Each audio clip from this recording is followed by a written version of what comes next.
Hello and welcome to episode 13 of Mr Marvell and Friends. I haven't quite changed the name of the podcast yet. Like I said in the last episode, I might.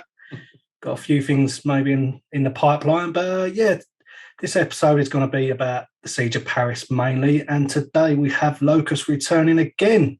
How you doing, mate? Hello, everybody. Hello, how you doing? Yes, I'm all right. Been quite busy lately. What have you been up to? What have you been playing? On my end, I've been playing just like the stream games. So far, it's been Uncharted 2. I finished it yesterday. And in terms of games, like besides that, I've been busy with just like work and video stuff. So like other games have been getting a pass. So especially Siege of Paris came out, so it's like just that basically. Yeah. And what have you been playing? Yeah, basically only Siege of Paris since our last podcast. Been possibly doing a couple of things with the channel. Like I said, the name change of podcast. Thinking about that, but I've been trying to change my logo, and I'm no graphic designer or anything, so that's a bit challenging for me. Because the one I've got now is just something I knocked up quickly when I started. I might change I've got a logo. It's a work in progress. And obviously I need a new intro and intro music. But it may be ready next week. It may be ready in a few months. Who knows? But, well, if you want some feedback, I can always provide some feedback if you want. You'll probably laugh at it. No. Yeah, I mean, your intro is really cool. Yeah. I had to. I didn't do it myself. I had to commission it.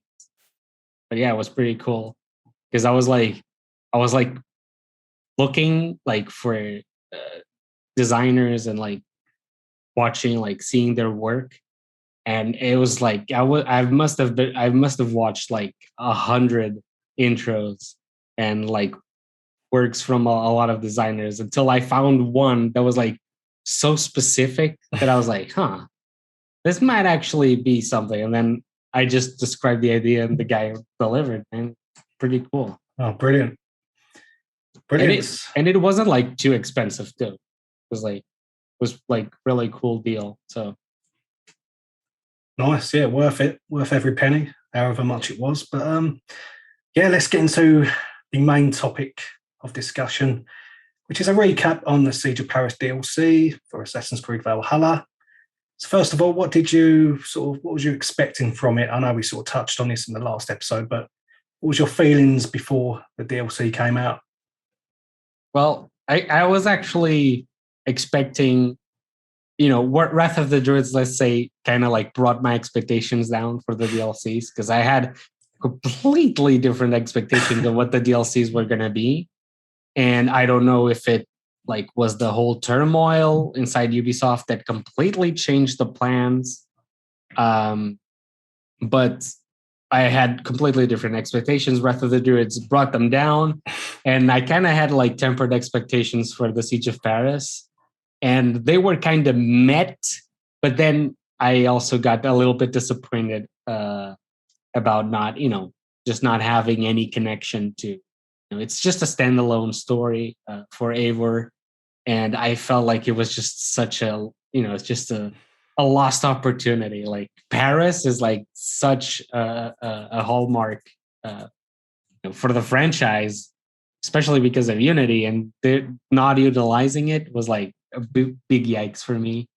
And what did it meet your expectations? Yeah, because if you remember, I said it would be a glorified raid, and that's pretty much what we got, in my opinion. It was a big raid, a longer raid. Yeah, with a bit of a build-up, but more stuff to do. Yeah, like let's start from the start. It had a darkish opening, which had me a bit intrigued, but none of the characters drew me in straight away. I was never fond of any of the characters from the start, and I don't know. I just felt like I've done this all before. Yeah, I can totally understand. I think honestly, it's because they're introducing new characters, right? It's like a new character. You're spending so little time with this character that it really doesn't, people don't connect that much to these new characters. For example, if they had, for example, just one alteration, if they, instead of having Toka, if they had Rollo, which historically was very connected to Paris and the Vikings and their sieging of Paris, if they had Rollo, which we had met before, I mean, that would have worked way better because people know who Rollo is. People have somewhat of a small connection for Rollo. So I think having him, sort of like, hey, Eivor, let's go to Paris. There's a lot of stuff there. And then, someone sprinkling in some hidden one stuff, like with Hytham saying like, hey, you're going to Paris, right? Do these things for me, and it was really a lost opportunity. Yeah, like my first impressions were just, this is too samey. Like, okay, there's some ambient themes that sounded a bit different in the background, but I feel like I said, I've done all this before, and I remember us discussing about Wrath of the Druids. The first impressions of Wrath of the Druids weren't great either, was it? Going to Dublin, and it was quite a small. There's not many people knocking about in the market. Yeah, it was a very. It was supposed to be a bustling, like, market town and port, but it was just very empty, and it was also like something that we had seen like a lot of in the main game. So I think that's why it wasn't as impactful. Because if you think, like, Dublin could have worked really, really well, even if you had like 100 hours in Norway and England, it would have worked really well if the technology was like at the level of, let's say, Assassin's Creed Unity, where you have a lot of people. Like Dublin would be like a market, like a port market. Full of ships coming in, of trading. There's a lot of trading. There's a lot of people there, and it just didn't meet that level. So I think at that point, just kind of like disappoints a little bit. Yes. So I was expecting maybe a little bit more in the Siege of Paris in terms of the immersion, in terms of feeling like you're in France. Yeah. I didn't get that right from the start, and felt that way throughout. I must admit, a couple of the cities, like Paris and Amiens, felt a bit more compact and parkour friendly. They felt a bit than the main game and Wrath of the Druids. Yeah. But other than that, I was just like, and they had French accents, which is great. Compared to Unity, that's quite a big that one. That was good. They had British accents. That would be crazy. Yeah, I remember in Unity, it was like, "Oh, smash you like an old potato." We had like a West Country accent, and there was even people with like Cockney accents, like from East London. Fucking hell! Oh, mate, gotta love it. But yeah, I'll admit there were some good things in terms of the world. Yeah, but yeah, first impressions were not great. Yeah, I think like I can see where you come from, like in terms of first impressions, because you come in and you go to like as you go to Paris, you go to a Norse camp, so it's kind of like the first hit of where you go to is not necessarily like very Parisian like, but I think like once you go to Paris, especially in the first mission, I think at that point, I think I started to really enjoy, and I think I enjoyed it. I enjoyed this DLC like way more because I feel like the map was like super balanced. Like the map was not too big, so I was like really afraid that they would have like, oh, it's Paris, but you can go to like the south of France, and theoretically they show you a little bit of the entrance of the river from the north. So the scale is kind of like a little bit fucked up. but I agree with that. Map... Sorry to interrupt. I do agree with that. That the size of the map was decent. I thought it would be much bigger. It's still pretty big, but yeah, go ahead. Sorry. Yeah. I mean, don't worry. But for the map, like I feel like not only was it compact enough, for a DLC. I felt like it was like really nice, and it also felt like the placement of like the stuff that you do was better. And there's and the one of the things that made me just super happy was like that the world events came back, because they weren't like the best world events. Like there were some really interesting ones and others that are just like non-existent. But I think world events just function so much better than like it's an offering. Like you still have offerings here, which I wish they just get them off, because I'm a completionist and I'm like, I don't want to hunt 5 turtles. Like I don't. It's like, please stop. I just want to play a game. And I mean, I'm super happy. Like, what did you think of the world events? Didn't really do them, mate, to be honest. I've done a couple of them. I just don't. I'm not a completionist. I don't mean to be horrible. I just don't waste my time with stuff like that. Yeah. I mean, totally. I totally understand that. Dogs barking. I'm usually not a completionist for every game. Like only the games. Of course, Assassin's Creed is like kind of like my thing. Like I've always been a completionist in Assassin's Creed games, like ever since the first one. And those flags are burned into my mind. Yeah. And so it's kind of like a thing that I always do. I always do the thing. And but I really enjoyed, like, I think world events are better because it's like, even if you just want to naturally explore or just follow the storyline and see what's around you, and I want to go to that little world event or something, you can choose to stop. There's people there.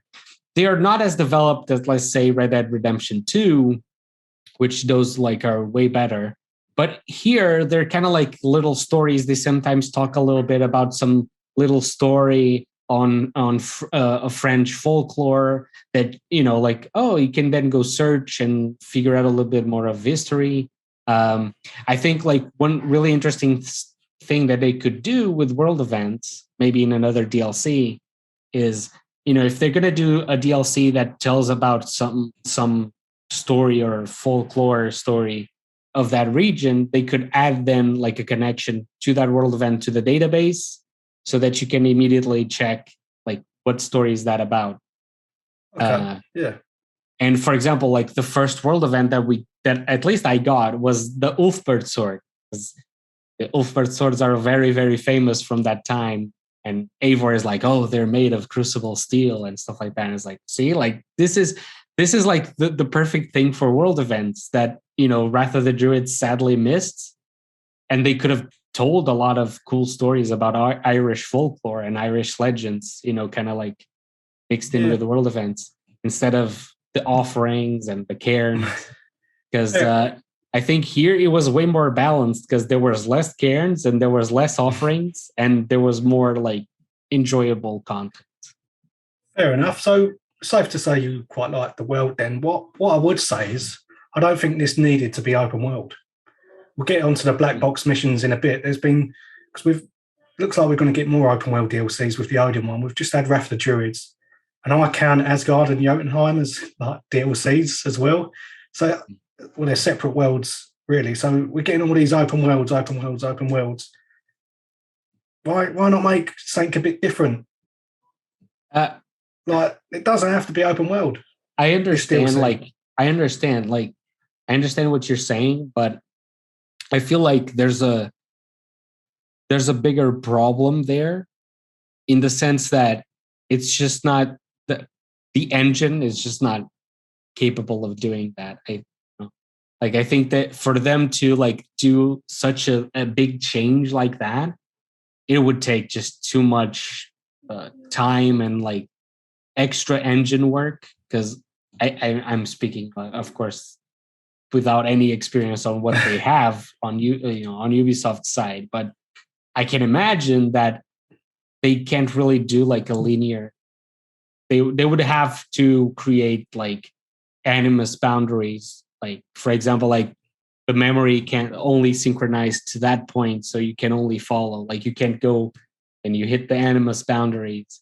But then they would have to, somewhat say, "Oh, Layla's animus is broken now," or something. Like, yeah. It's. I think it's too much work for these teams, these DLC teams, because I don't know. Like, maybe these DLC teams are just like, understaffed. Probably they're like, of course they're not going to be as big as the main game team. So I can totally understand. Like, I would love a linear experience for Assassin's Creed, like with set pieces, like with the original Assassin's Creeds. Like I love that, but I don't think sadly I don't think it's possible, like with what we have. Yeah, you're probably right. To be fair, I just think if they're going into year 2, can they get away with these open world DLCs one after the other? For me, it's getting tiresome, and I here's the thing. Want it anymore? Yeah, and I understand. Like, what I really, really think is going to happen is that, and I talked about it in my review, is that if they keep doing DLCs that are not connected to the story like at all, I feel like they're losing like a ton of money in sales, because like people, if like imagine the new player, right, about Assassin's Creed. If they get into Assassin's Creed, if they're like, oh, I was super interested in this story, I want to find out more. And then they go check out the reviews and they're like, oh, this doesn't speak about the story, you can skip it. Oh, this doesn't speak about the story, you can skip it. It's like, oh, so I can skip all of these? Cool. Like, I'm just going to play the others. So like, and you might not think that maybe people don't do that, but a lot of people do that. So like in the Facebook group that I run for Portugal, a lot of people come in and say, hey, do I need to buy these to understand the story? And everybody's just like, no. Because exactly. Sadly, because, like it would be really interesting to see a lot of Hidden Ones connections in Paris. Paris was such an important city, and having it reduced to a little Easter egg is kind of like a little bit heartbreaking. But, it is fan service or an Easter egg, like you say. It's that's where we're at the minute, isn't it? I don't know. We knew there'd be bureaus. I think you found out there'd be bureaus quite early on, so we predicted that. But why not have a hidden one who's involved in the story? Maybe. Yeah. Would that hurt? Like I honestly thought about it. Like, for example, like I honestly thought about like, for example, we predicted there were going to be bureaus. And I figured there were going to be bureaus because, like Paris was inside Roman territory. Like you had Roman bureaus. So like it would make sense to have bureaus in that part of Europe as well, especially in such like an important city. I thought that we were going to have some sort of like big bureau, like that, sort of like kind of like a makeshift bureau, like in Paris, like in the actual center of Paris, that would then like somewhat be destroyed because there were no remainders of that, but kind of like a makeshift bureau on a little decrepit house, where you go and get your contracts and stuff like that. That would be cool. And then you could run around on the rooftops in Paris.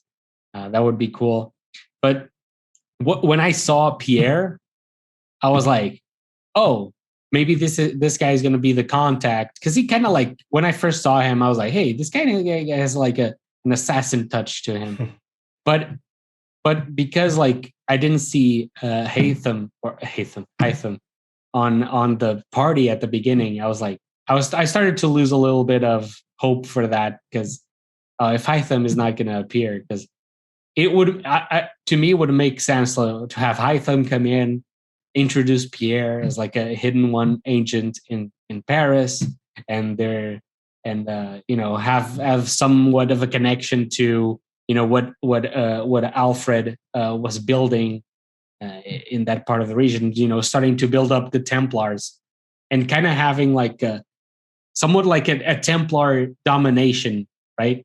Like you have these contracts, but sort of like end the DLC in like in a more negative way, where it's like the Templars just win, right? And you lose, like the Hidden Ones lose Paris basically, and the Templars win. And then you get kind of like, okay, this needs to go on, like this fight needs to continue.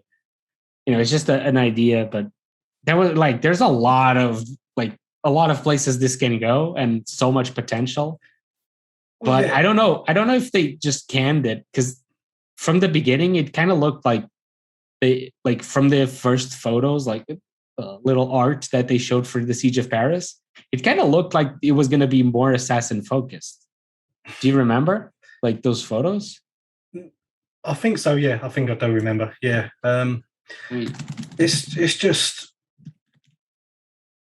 getting silly now, though, isn't it? Why, like I said, why can't you just have a hidden one that has some influence on the story at the very least? Yeah. I mean, why not? Yeah. I don't know, right? Because it feels like and that's the answer, right? Because I don't know. And it feels like they must have had some sort of problem, like some sort of direction shift. Because the like, for example, even today, someone shared a concept art for the Siege of Paris, and it was Rollo, sort of like talking to Eivor in a big feast. So it's like they must have had the idea of Rollo in Paris for quite some time, and I don't know if it was like the actor wasn't available and they had to can like the entire Rollo part, but they also substituted Randvi's voice actor. Oh yeah. So I don't know if it was because she had very few lines, so they just did it instead of cutting her from the story. Or she was busy. She just clash of plans. I think it was just scheduling and stuff. I see. And that makes me wonder, like maybe the same thing happened with Rollo, and they were like, we have to change the entire story now because we don't have Rollo, and Rollo would be like a major part. And I don't know if they did one for the other. I don't think that would be the case. But I have the feeling that something happened. Like something happened that they changed the direction. Either they lost resources, like something happened, because like that first shot of the assassin overlooking like the what's it called, like the slums of Paris. It's like an assassin figure with a hood and everything overlooking the slums, and it's like they had this, like it's like I feel like something happened. I don't know what, but something happened, and like the devs, they can't do much more than that. They have to they have to do whatever they can. Yeah, but yeah, I think most people I've seen wanted some influence from the Hidden Ones, that assassin feel to it, but we didn't get that, and we move on to the next one where it is Odin in Muspelheim. So there's definitely not going to be Hidden Ones in that. So that's another strike, isn't it? So I mean, it depends. It depends, because I mean, of course, like here the optimism. Here's the optimism. Of course, that I don't know. I mean, they're gonna do Odin and Muspelheim, but it's like, how is he gonna get there? Like, how is it gonna be like another drug? It's gonna be like Valka is gonna be like, hey, Eivor, I found these new mushrooms. Like, want to smoke some? Yeah. Want to eat some shrooms? Or, I mean, preferably would it be something like Basim out of the Animus, where you do something with Basim, and Basim goes into the Animus into another point where, I don't know. I don't really know where they can go with this. Yeah, Or let's wait and see on that. But I wanted to touch on the black box missions because I know you was really looking forward to them. What do you make of them, basically? What did you make of them? Man, I really enjoyed the black box missions. I mean, they were very. Of course, they weren't as memorable as Assassin's Creed Unity, but they were like really, really cool. And like it really shows just how much better a quest is when you have, of course, in this case, the quest is like to kill someone. But this quest could have been it can quite easily be put into any other Assassin's Creed game, where it's like you have to talk to someone, that someone gives you something to do, get a key, or you talk to someone. Of course, black box is more than one opportunity. A linear quest would be you only have this thing to follow, you do it sequentially until you finish it. And the black box is you have several strands that can merge together into one. And then after that one point, it can also diverge again to several little things that you can do to kill the main target. And the main assassinations were like pretty cool. I really enjoyed them.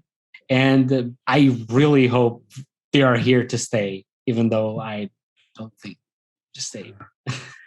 Yeah, I agree. I think they're the best thing about the DLC, in my opinion. Yeah. Like the opportunities that they gave you, but I kind of wish there was more opportunities to kill people, and I wish you could replay it, which is why that goes back to my point of it not being open world. I felt like it would have been easier to replay if it wasn't an open world format, But I did enjoy them, and yeah, like you say, it'd be great to see them back. Can't see them in the Odin DLC though, somehow. Yeah, probably not. Yeah, but yeah, I think it's definitely the best thing about the DLC for me. And the first one was good. I really like the first one. Yeah, I like the first one, and then the one where you kill the priests. Oh yeah, also really. But I mean, black box. It just shows how so much better black box missions are. And usually people downplay. I don't know why they downplay black box missions, because they're severely different from normal quests. Because a normal quest would have been you would go to the tavern and you investigate 3 clues, for example. 3 clues, and there's something in that church, and you go to the church, you investigate again, and it says, the priest is in that church. And then you go to the church, and then you can kill the priest however you see fit. If you're detected, you go into combat. If you don't get detected, you can kill like pretty much from everywhere. But there's not a feeling of there's no feeling of like a set piece. Whereas here, they're much more memorable because you can choose which path of investigation to follow, and it can lead you to different places of entrance. That's cool. And also, it whatever you do choose to investigate, it can offer you a way to kill the target in a very unique way that is memorable, that has a cutscene, has dialogue, and I actually didn't try to kill the guy without the unique kill. Have you tried? Did you try any? I messed up the second one, so yeah, I had to. So you basically don't get any dialogue, right? No, I don't. You just kill. You just kill. I think that was because it was the one where you had to save the king's wife. Yeah. I messed that one up, so I was just combating it. There might have been a bit of a talk with the king's wife after, but yeah. Oh, yeah. Then you missed the dialogue between the priest, and you missed all the. Yeah. So this is the thing. Like it's just way better. It feels like a curated experience, right? Like it just feels better. It's like going to a restaurant. Like black box missions is you go to a restaurant and you say, I want this this pasta dish, and they make the pasta dish for you. and then they put it in your table, and then they say, oh, you can put the cheese, you can put the oregano on top if you want, you can do whatever you want, and you can sort of like the experience is there built for you, and you can sort of add to it and enjoy it as you want. And the other quest is just like, you do the spaghetti, I don't care. Like, they just put everything, all the ingredients on the table, and you just like scram, and there's a lot that can go wrong, and it usually does.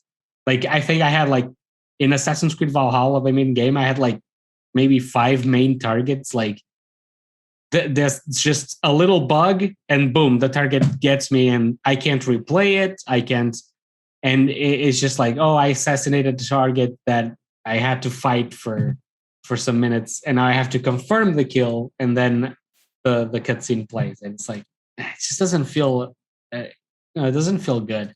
Yeah. So I really, Blackbox was like 9 out of 10 for me. Yeah, fair play. Weren't the first one the priest? No. What's the second one? No, the second one was the woman, wasn't it?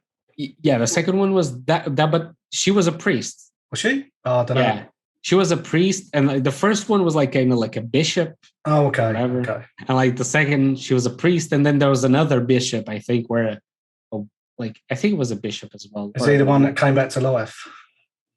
Oh no, that guy has a brother. Oh no, yeah, the brother from that guy. Fair play. I mean, you didn't really see him die. Yeah, true. I did think just stab him at the time. I was just stab him in the eye. But yeah. So you like them? So did I. Like I said, it was the best thing about the DLC. I just wish you could replay them. But hey, so let's move on. This is something I really want to touch on: the siege on Paris itself, because I was expecting more. I know we've kind of gone from the story to the gameplay to the story again, but yeah, that's the way we roll. Siege on Paris just didn't live up to the expectations, to the point where at the end of my review, I said I don't even think it's a good Viking game at this point, because I was expecting more from the siege on Paris. I know I said it was going to be a raid, but I wanted more epic moments, epic cutscenes. I don't feel like we got that. Like, I'm thinking about Vikings, the series. I know it's a TV show, but there were some epic moments and build up in that siege on Paris. In this game, there was nothing like that. Yeah, I can totally understand it, and I feel the same way. I feel like Paris, the main city of Paris, was underutilized, because you can't get back in to the main city. You can only go around the outskirts. And again, it was a missed opportunity. Like, the whole siege of Paris, of course, that you can't be like raiding Paris all the time, and Paris was being sieged. But one thing, and of course they have the gates closed, and I think like just having that final mission being the actual raid, you could have done more with that.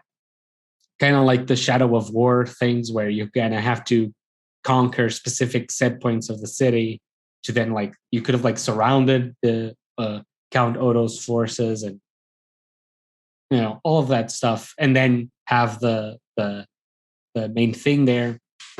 But I felt like it was underutilized, and then not only that, what they could have done with Paris and connected to the hidden ones is having like an infiltration system, kind of like a smuggling people in and out of the main city of Paris across the gates. I mean, I think that would have been. They even added a smuggler character. Yeah.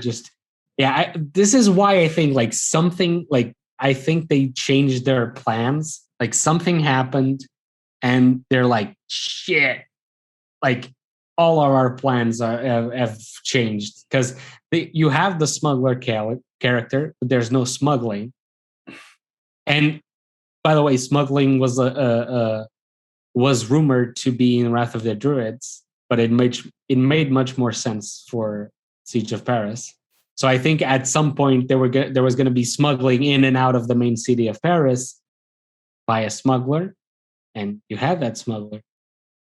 And I really think that something happened that all of these plans were, because at the end of the DLC, I was like, how do I want to go into the city. Like, I was like going around trying to find like a secret entrance or like a tunnel or something. I was like, oh, so I can't get in.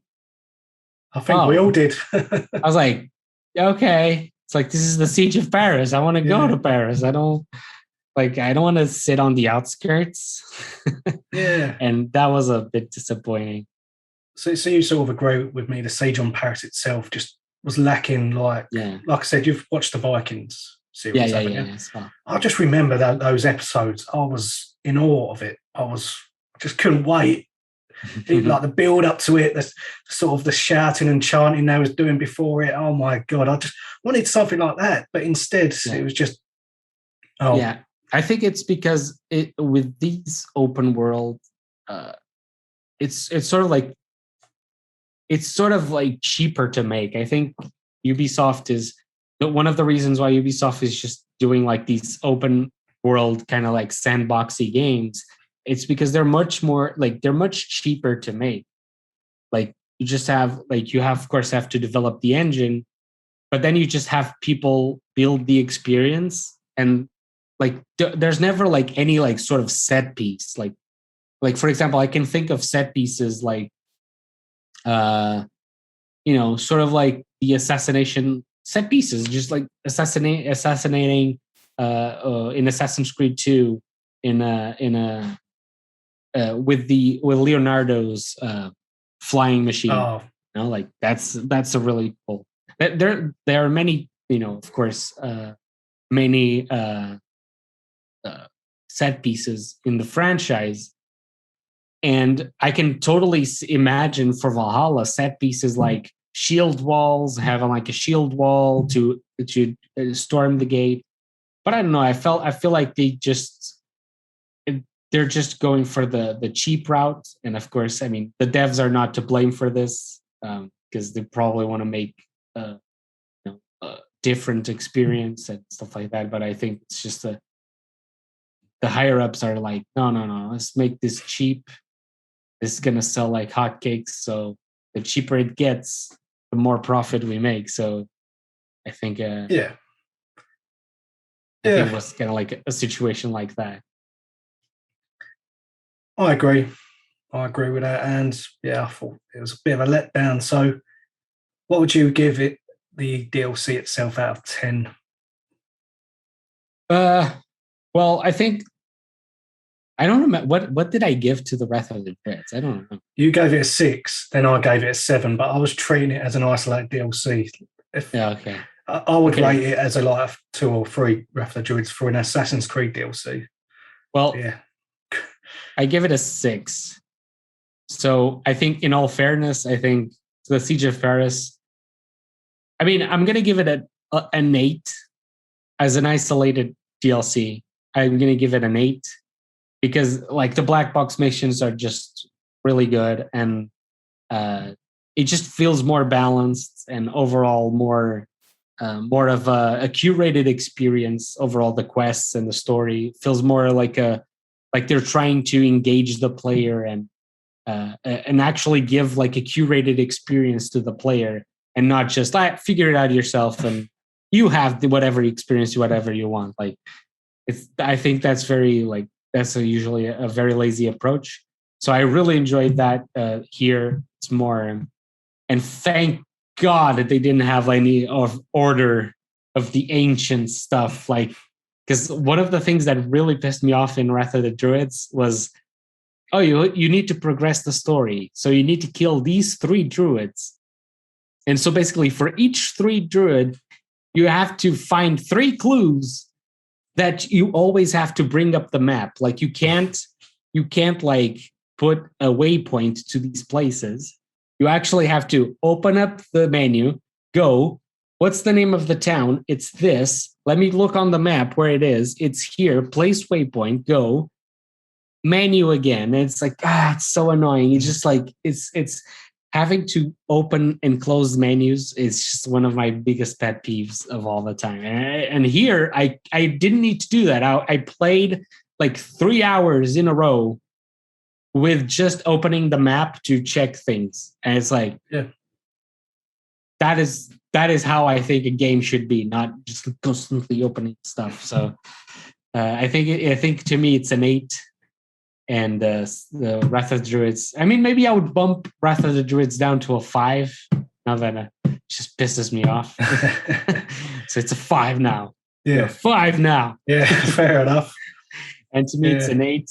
And if I'm treating it like an Assassin's Creed DLC, then I'm gonna give it like a 4, because there's no assassins, and it's like maybe there's an argument for a 0 because there's no assassin, but I don't know.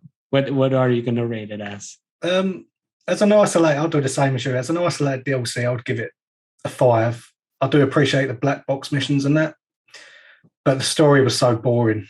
It was so boring, and I didn't even enjoy the Viking elements to it. And as an Assassin's Creed DLC, 4. I guess it had the black box missions and the bureaus, but it's an Easter egg, like you said earlier. But it's a tough one, isn't it? Distinguishing between those two ratings, but there shouldn't be like 2 ratings. I think that's something. I think that's something that's going to catch on. But so just for a few minutes, what do you make of the Watchdogs Legion Assassin's Creed DLC? What do you make of that? Well, I mean, I feel like, I was kind of like, you can already tell how I feel. Like, I can't really speak too much about it, because it just feels disappointing that another game is having more of an Assassin's Creed experience than the games themselves. And it's just an isolated DLC. Like right now, I'm just like, fuck it. Whatever. Like, I'm not going to play it. I'm not going to play Watchdogs Legion just because it has Assassin's Creed on it. See, I got more of a feeling out of that trailer than I have with anything that Valhalla's offered. But I'm not saying it looks amazing, but I was seeing statues of Edward Kenway and Evie, and I was like, bloody hell, this is what it's all about. But I doubt I'll play it. Because I haven't got Watchdogs. And I don't know if you have to play a lot of Watchdogs to unlock that DLC, or if you can play it straight away either. But you're probably going to have a better time if you play some of it, but I don't know. But I'm not really going to touch it. Like, I didn't really enjoy Watchdogs Legion that much.